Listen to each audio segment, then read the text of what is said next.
Hi, everybody, and welcome to the Polar Bears International webcast celebrating Arctic Sea Ice Day. Today, we're going to talk about talking about it. How do we talk about climate change with our friends and family and colleagues in a way that makes us feel comfortable, makes them feel comfortable, and makes real change happen? Thank you so much for joining us today.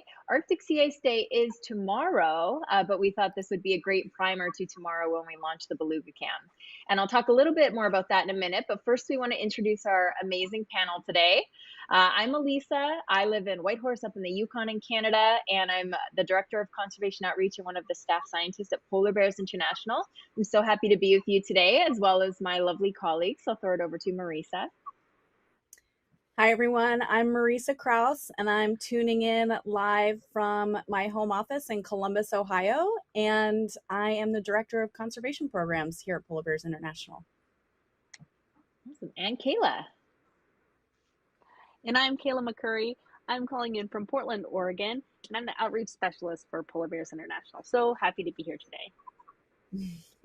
Fabulous. So we have a cool little kind of geographic triangle here going on. And again, if you're just tuning in, we are celebrating Arctic Sea Ice Day, which is tomorrow on July 15th. This is an opportunity for us in the middle of summer to just celebrate this incredible Arctic sea ice ecosystem that polar bears depend on, that beluga whales depend on, and that people in the north and around the world depend on. Arctic sea ice is more than just frozen ocean. It really forms the base of the food chain in the Arctic. It's such a special place, and we love to call attention to it. Now, tomorrow we will be launching the underwater and above water beluga cams live from Churchill, Manitoba. But today we're going to talk about talking about it. So how do we talk about climate change? And to get into that first, we better give you some context.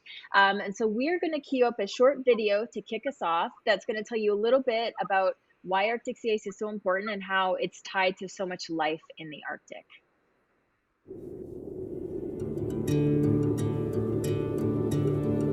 Future generations of people and polar bears depend on the decisions and plans that we make today. A polar bear's life cycle is almost exclusively tied to the sea ice. Because polar bears rely on sea ice to hunt, to breed, and sometimes to den, sea ice loss from climate change is their biggest threat, and the reason the bears are listed as vulnerable on the IUCN's Red List of Threatened Species. What we learn about climate change impacts on polar bears in Hudson Bay can be applied across the Arctic to help conserve other populations. Climate change is already affecting some populations of polar bears. Since we get most of our energy from fossil fuels, we are producing huge amounts of carbon dioxide. You see, regular amounts of carbon dioxide in the atmosphere act like a blanket around the Earth, trapping heat and keeping our planet at a stable temperature. However, when we burn fossil fuels like coal, oil, and natural gas for energy, we pump rampant amounts of carbon dioxide into the atmosphere. This buildup thickens the blanket, trapping too much heat, disrupting the climate, and melting Arctic sea ice. When Arctic waters are cold enough, the top layer freezes into a special type of ice called sea ice. Sea ice is to the ocean what soil is to a forest. It supports the entire Arctic food chain. Food from this marine ecosystem also sustains northern communities. The key to getting the climate back to functioning the way it should, and to preserving a future for polar bears across the Arctic, is to move away from using fossil fuels for energy altogether. The most important thing we can do is vote with the climate in mind to let our leaders know we support a swift transition to renewable energy sources. In the meantime, we can directly participate in and learn more about our local and regional renewable energy options. We can all make a difference outside our own households by influencing where our energy comes from. Because together, we can make sure that polar bears roam the Arctic sea ice for generations to come.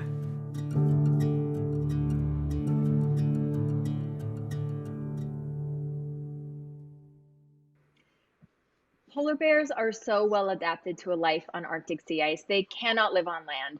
from their big sticky claws with their sharp curved claws, or their sticky paws with their sharp claws, their digestive system, their long, beautiful neck that helps them swim and get in and out of seal holes, their fur that's got 2 layers, it's so thick and it's colorless, so it blends in with the snow around them, to their thick layer of body fat. They are a bear that is adapted to live in the Arctic on the ice, and to use that ice to get their main prey, seals.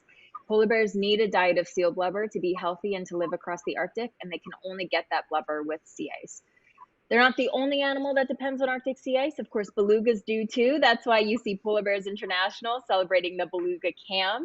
Beluga whales depend on Arctic sea ice for protection from their orca predators, and also just depend on sea ice the same way polar bears do as part of that food ecosystem. It's so critical that we do keep it in the Arctic. But the good news is we know the solutions to keep Arctic sea ice in the Arctic. We know how to do it. And so I'll pass it over to Marisa to kind of talk about what we know, what we can do. Thanks, Elisa. So you heard Elisa recap how polar bears are perfectly suited for a life upon the frozen ocean. And it's important that we protect that habitat for polar bears in future generations, but also for the other species that depend upon sea ice across the circumpolar north. And you may have heard it mentioned in the video as well that the key to saving sea ice and getting our climate back to functioning the way it should is ultimately to transition away from using fossil fuels for energy, the energy of the past, and moving towards more sources of energy that come from nature, like the wind, sun, and water. But so ultimately, we need to rethink and reduce our energy use. And so when you hear us talk about our solutions suite at Polar Bears International, you'll hear us talk about the top actions that ultimately fall into 3 buckets. And those 3 buckets are an energy shift, so shifting away from fossil fuels for energy to more renewable energy sources. But in the meantime, we can also use much, much less of those types of energies that add heat trapping gases to our atmosphere and burn fossil fuels for energy. So that's what we refer to as energy efficiency. And energy efficiency programs could be encouraging construction standards and including better heating and cooling systems, or insulation or lighting systems. But we want to scale that up, thinking about outside of our own households. So including these energy efficiency programs and these energy shifts in the places that we all work, in the places that we play or that we school and learn, right? So we want to scale it up to more community level solutions to sort of scale the impact of the problem. The last bucket within the solution suite is what we call talk about it. And, the research tells us that the majority of Americans are concerned about climate change, but perhaps self-silencing because they don't feel like they have the tools to confidently talk about it. And so we're going to get into a little exercise here, and Elisa's going to set us up.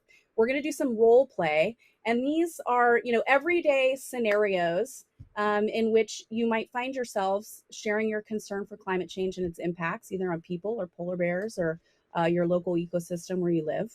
And so, Elisa, I'm going to pass it to you while we prepare for our role play. Thanks, Marisa.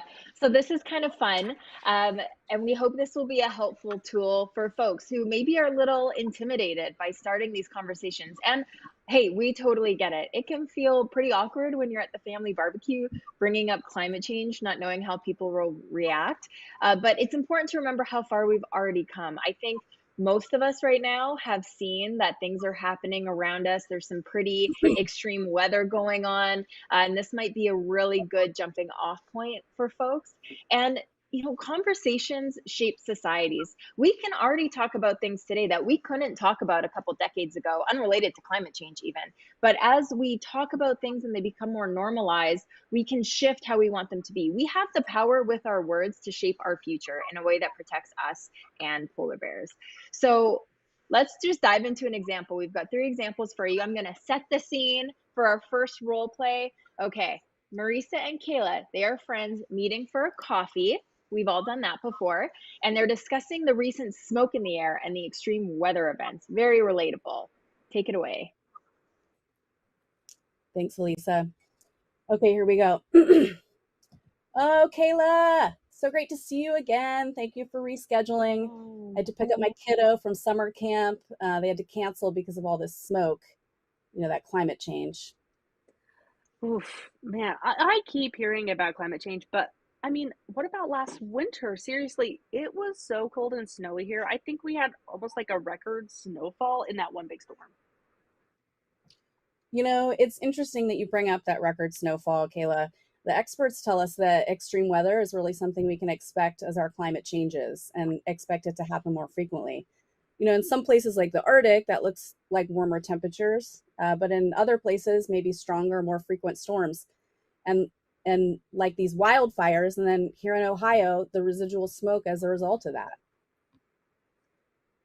Yeah, the smoke has been so intense, but I guess it sort of seems impossible that both of those things could be true at the same time. How could we it be colder and we have these historically bad fires?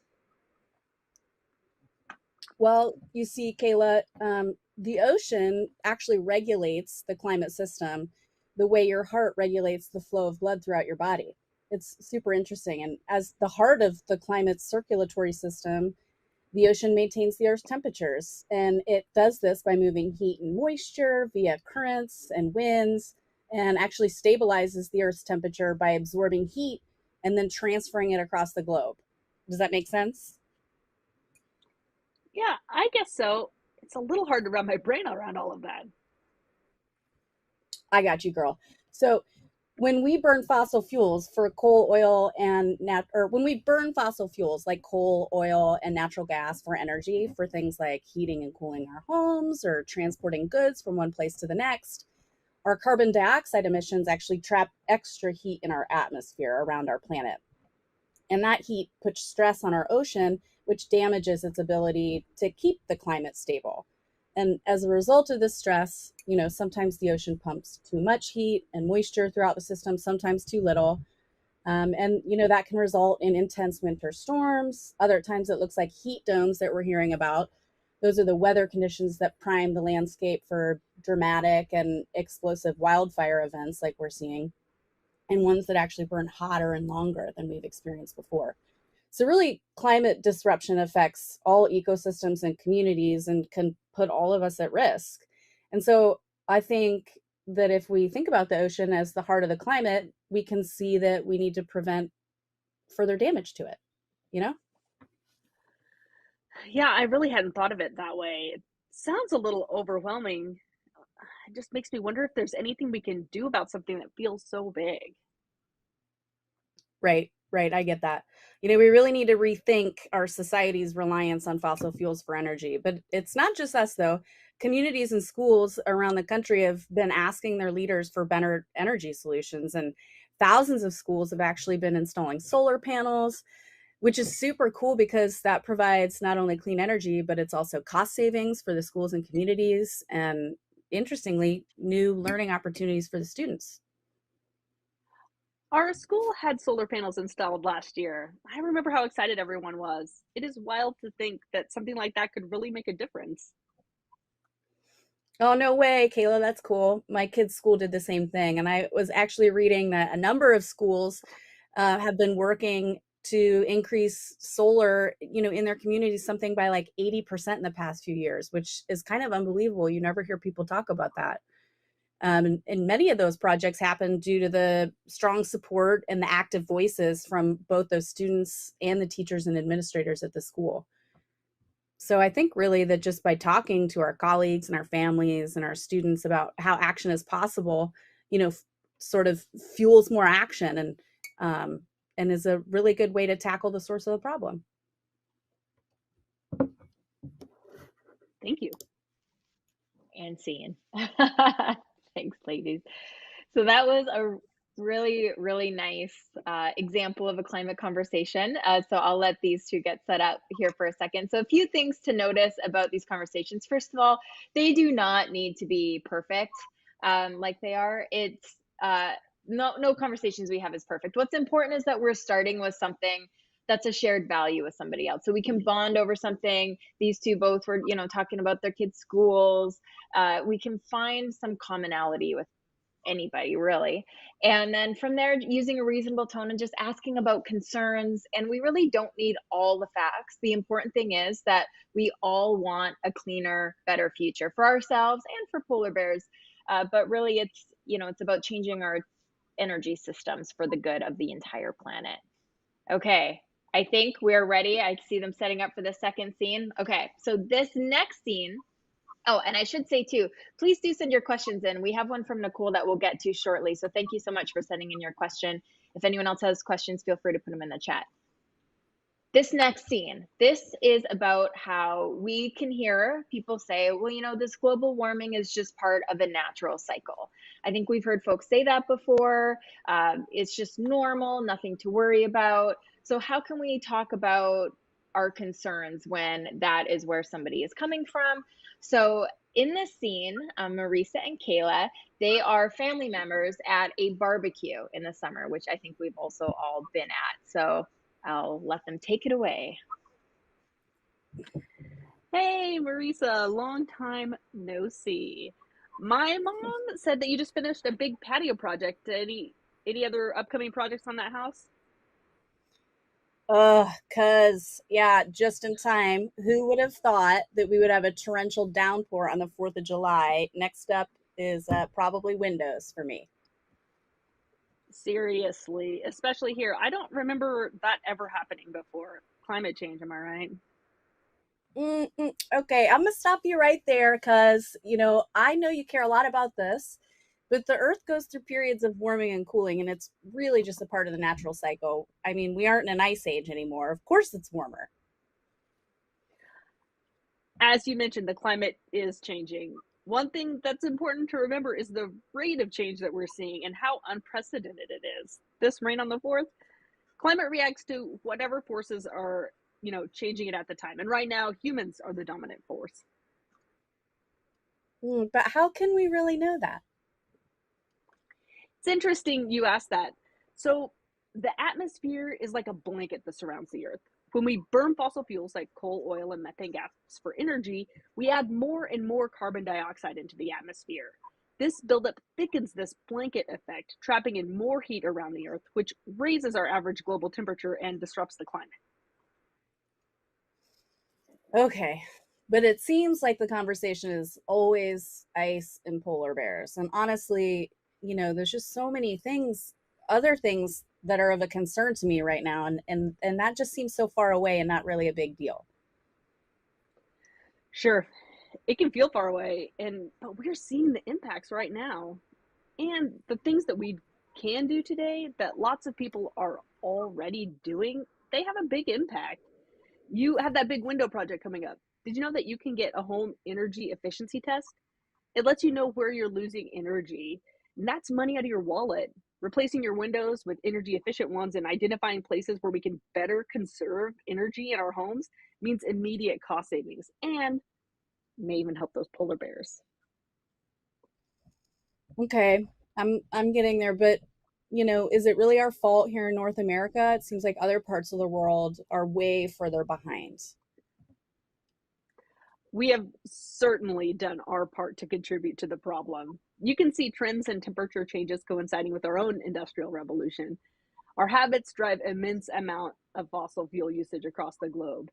The key here is that we can be leaders and be responsible with our natural resources by taking practical and common sense steps right now. Be the change, cousin.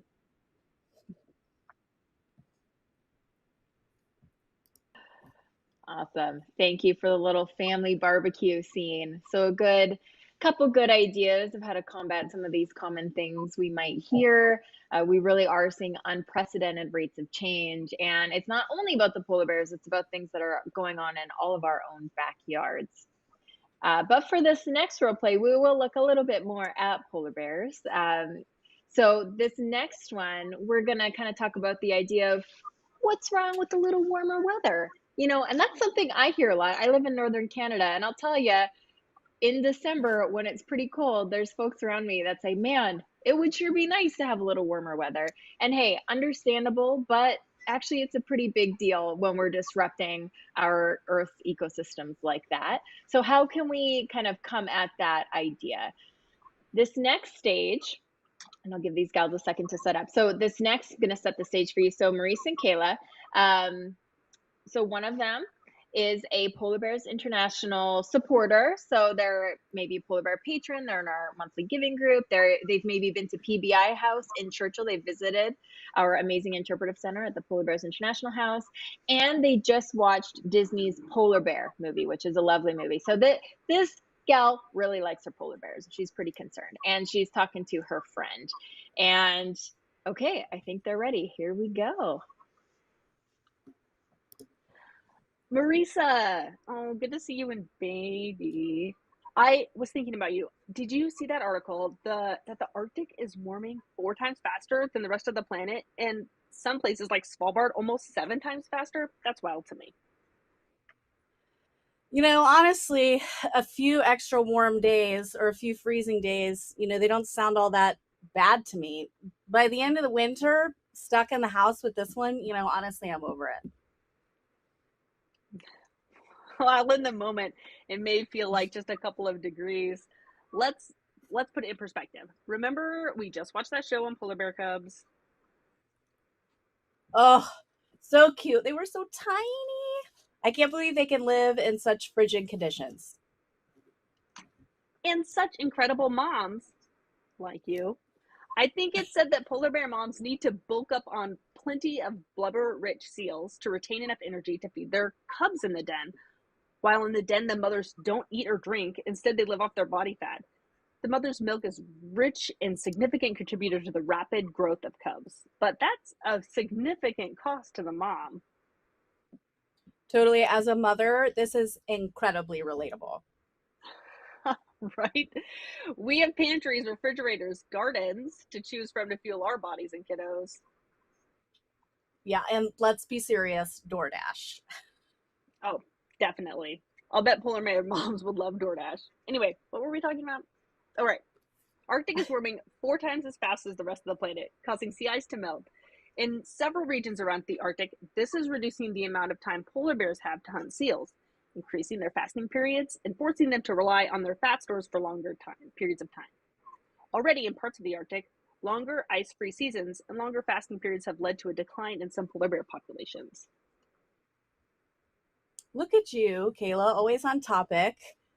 How is this not part of my plan to enjoy a few warmer days? To save sea ice, polar bear moms, and our own future, we need to move away from burning fossil fuels for energy. Okay, so someone explained it to me like this. Let me see if I got it right. Plants grow by using the regular carbon dioxide that animals exhale. So some CO2 is part of the normal life process. But we're also adding carbon dioxide to the atmosphere when we burn coal, oil, and methane gas for energy. We call this rampant CO2 because there's too much of it and it's getting out of control. Rampant levels of CO2 build up in the atmosphere and ocean, where it causes problems for the Earth's climate and ecosystems, resulting in shorter periods of sea ice for polar bear moms to hunt and build those fat reserves. Well, that actually does make a lot of sense to me. It seems like just a few degrees or warmer days for me is really not what polar bears and people are seeing in other parts of the world. Totally. The good news is that we have the power to change this. If we all join together and keep talking about it, we can do the collective work of creating a better world for all of us, people and polar bear families.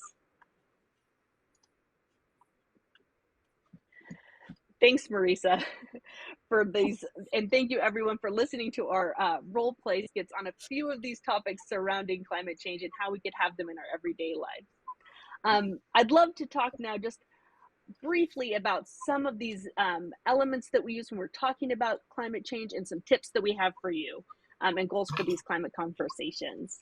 There are a million reasons why climate change matters, but not all will move people to act, and some will actually turn them off. As Marisa mentioned, research tells us that majority of Americans are concerned about climate change, but they're self-silencing because they're convinced they have the minority opinion. They're also nervous about talking about it because they're not sure if they can talk about it correctly. But rest assured, you don't have to be a climate scientist or have a rebuttal to any anticipated pushback to talk about it in a meaningful way. It is, though, a way we can all get involved, and we have a few tips to help you get started.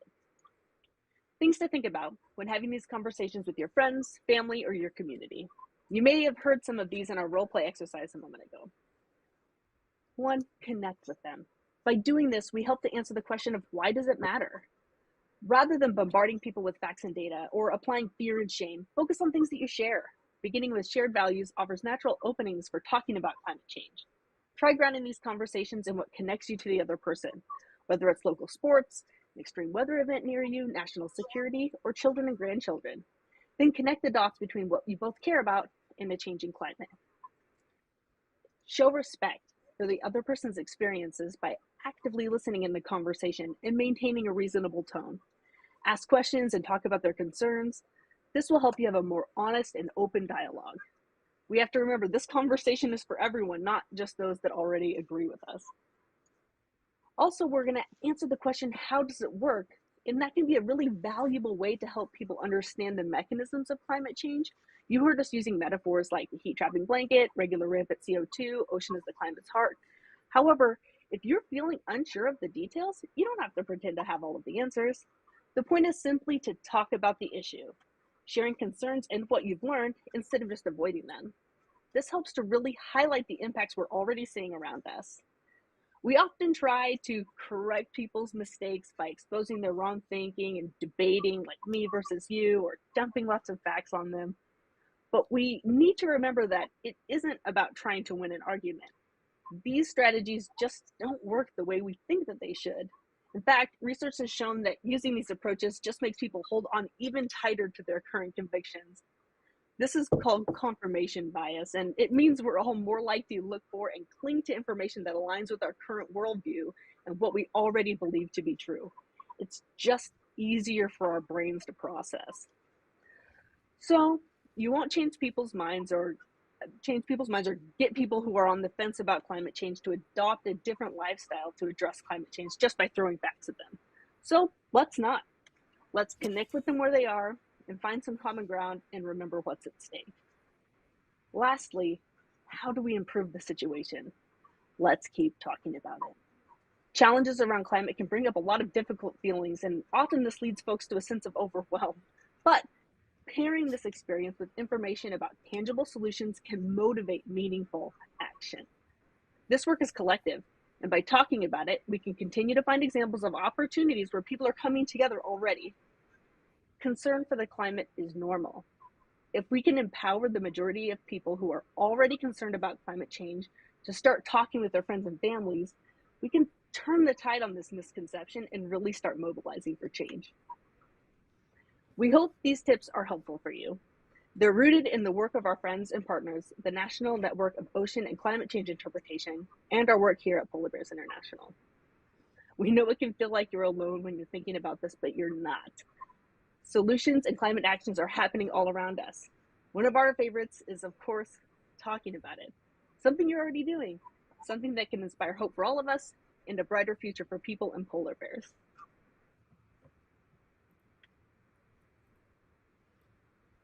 Fabulous. Thank you so much, Kayla. Very well said. It's just about having conversations. They don't need to be perfect. They don't need to turn into arguments, but the decisions and conversations we have today can really set up the future for polar bears, for people, and for everything in between. So we do want to get to the question that came in, and you have a few more minutes to throw in a question in the chat if there are any. So Nicole, thank you so much. The question is, what is the consensus on electric cars? I've heard a lot of people say that they're the way to help climate change, but some say that the batteries lead to more pollution. I'm interested in learning more, but don't know how to find a non-biased source on either side. So Marisa, maybe I'll throw this one to you to talk a bit about electric cars.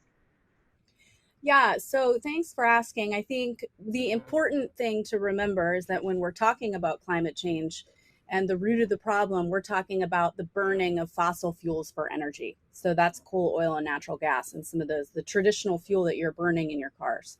And so one of the most important things that we can do is to vote for civic leaders in our areas that are making these types of technologies cleaner and affordable and more accessible and available to all. And so really telling those civic leaders that we'll only support those who are going to make the renewable and accessible option the affordable option. And so, it's important to really reframe your thinking back to the root of the problem, which is the burning of fossil fuels for energy. And so I appreciate that you brought up the use of electric cars. You know, transportation is a part of our economy that burns fossil fuels, whether it's transporting people from one place to the next, whether it's transporting goods and services from one place to the next.